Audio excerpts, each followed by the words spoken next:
I think we still have got a lot of questions to answer about glaucoma in this population, and that's what my talk is going to be about. The problem of diagnosis, which is both overdiagnosis and underdiagnosis, and really we've got to shape up on that. And treatment, what we know, and what we know, we don't know. Challenges and opportunities, the critical issue of equity in glaucoma blindness. I say when I teach about this in Britain, after intraocular pressure, what is the second most modifiable risk factor for blindness in glaucoma? And they'll go, family history, can't modify family history. What is the only other thing you can really change that might stop people going blind? And basically that's poverty, it's deprivation, it's lack of resources, it's lack of awareness, it's lack of manpower. And that's something we can fix, and we have to fix if we want to stop people going needlessly blind. Because it is a big problem. It is second, third, but it's millions of people losing their sight avoidably around the world.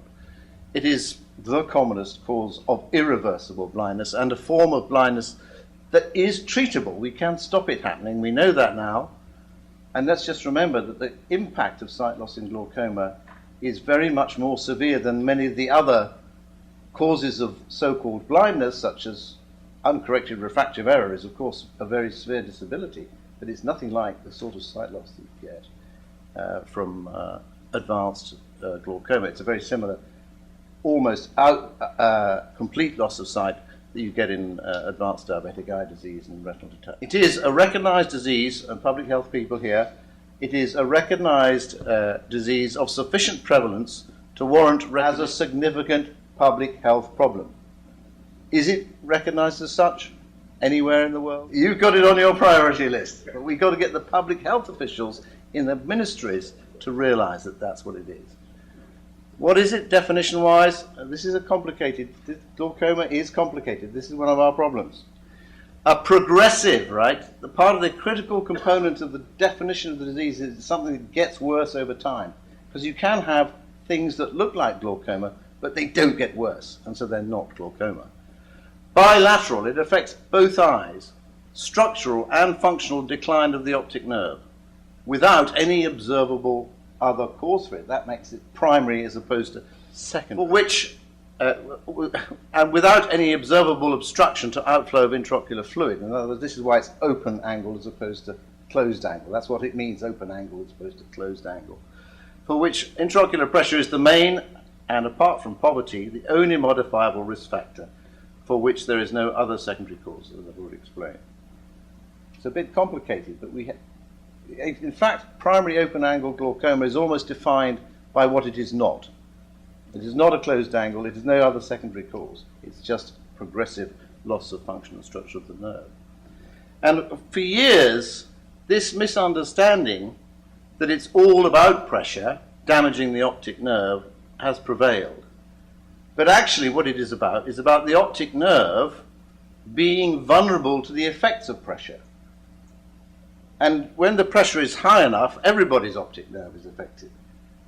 But there's something about the risk which is around where your optic nerve is unusually vulnerable to the effects of pressure. And this is why you can have pressure, or you can have glaucoma without pressure, and you can have pressure without glaucoma. So the diagnosis depends upon a characteristic structural abnormality of the optic nerve head, which you can see, an image, a repeatable functional abnormality which corroborates that structural abnormality, because this is a very common source of false positives as well.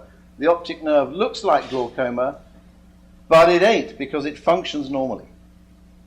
But this leads to a lot of false positive referrals. What about pressure? Well, yeah, of course, not that long ago pressure was glaucoma, but it isn't anymore. And maybe still a lot of you in this room think that is what glaucoma is, but it isn't.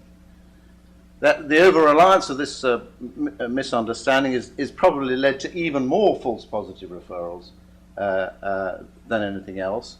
But it also leads to false negative referrals. People are not referred because their pressure is normal at the time. And I think this is particularly an issue in glaucoma in black people. They have variable intraocular pressure.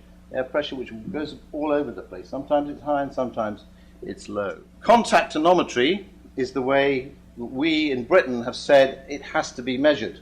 This means pressing on the eye with the prism after anaesthetizing the surface, which means you have to have a compliant subject, you have to anesthetize the surface of the cornea with drops, and you need to have a sterilized applanating prism or disposable applanating prism.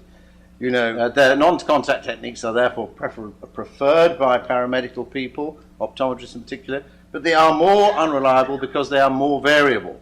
Already we have a variable measurement of pressure. The least unreliable is applanation. But these more variable measurements are affected particularly by this thing that we've only recently become aware of, its real importance, is central, how thick your cornea is. If you've got a thick cornea, you think the pressure is higher than it actually is by whatever measurement you use. If you've got a thin cornea, you think it's lower than it actually is. And guess what? Your cornea gets thinner as you get older, so there's a correlation of risk factors, because getting older your risk of glaucoma increases. And guess what? Black people have a thinner cornea than white people. So we're tending to underestimate the pressure when we measure pressure in black people.